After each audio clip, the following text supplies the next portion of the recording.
বন্ধুদের জানাই শুভেচ্ছা। আজ ভারত ও জিম্বাবুয়ে দলের মধ্যে টি-20 বিশ্বকাপের একটি বড় ম্যাচ চেন্নাইয়ের মাঠে অনুষ্ঠিত হয়েছে, যেখানে এই ম্যাচে জিম্বাবুয়ে টস জিতে প্রথমে বোলিং করার সিদ্ধান্ত নেয়, কিন্তু তাদের এই সিদ্ধান্ত একেবারে ভুল বলে প্রমাণিত হয়। কারণ এই ম্যাচে সঞ্জু স্যামসন ও অভিষেক শর্মা ভারতীয় দলের হয়ে দুর্দান্ত সূচনা করেন। স্যামসন তো দ্বিতীয় বলে চমৎকার শট মেরে নিজের ইনিংস শুরু করেন।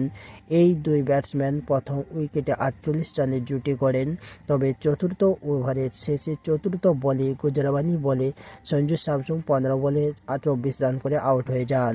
এরপর ব্যাট করতে নামেন ঈশান কিষান এবং তিনিও অসাধারণ পারফরমেন্স দেখে অভিষেক শর্মার সঙ্গে সঙ্গ দেন। অভিষেক শর্মা মাত্র 26 বলে মোকাবিলা করে নিজের অর্ধশত রান পূর্ণ করেন। এরপর দুই ব্যাটসম্যান দুর্দান্ত ব্যাটিংয়ে 9 ওভার শেষ হওয়ার আগেই ভারতের রান দাঁড়িয়ে যায় 100।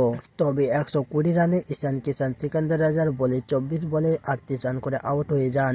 এরপর অধিনায়ক সূর্যকুমার যাদব ব্যাটিং করতে নামেন, তিনিও ঝড়ো ইনিংস খেলতে থাকেন। অন্যদিকে 150 রানে অভিষেক শর্মা 30 বলে 55 রান করে আউট হয়ে যান। এরপর সূর্য একের পর এক বাউন্ডারি মারতে থাকেন এবং তার সঙ্গে সঙ্গ দিতে হার্দিক পান্ডিয়া। তবে 172 রানে সূর্য 13 বলে 33 রানের বিস্ফোরক ইনিংস খেলে আউট হয়ে যান। এরপর তিলক বর্মা ব্যাট করতে নামেন। তিলক বর্মা ও হার্দিক পান্ডিয়া মাত্র 31 বলে 84 রানের ঝড়ো ইনিংস খেলেন।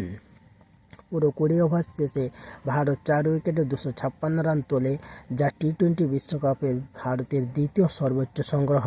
হার্দিক পান্ডিয়া 23 বলে 50 রানে অপরাজিত থাকেন এবং তিলক বর্মা 16 বলে 44 রান করে নট আউট থাকেন।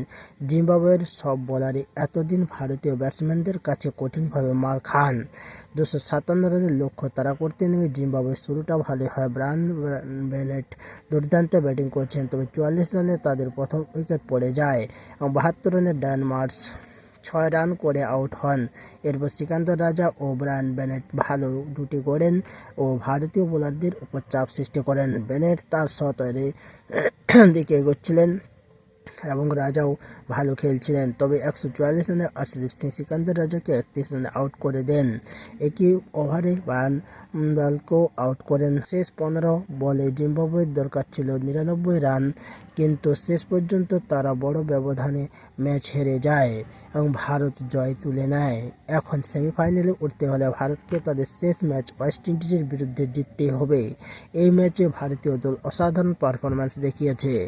আর বন্ধুরা, যদি আপনাদের আমাদের এই ক্রিকেট আপডেট ভালো লাগে তাহলে অবশ্যই সাপোর্ট করতে চান, তাহলে আমাদের চ্যানেলটিকে সাবস্ক্রাইব করে আপনারা আমাদের পাশে থাকতে ভুলবেন না। তো থ্যাংক ইউ সো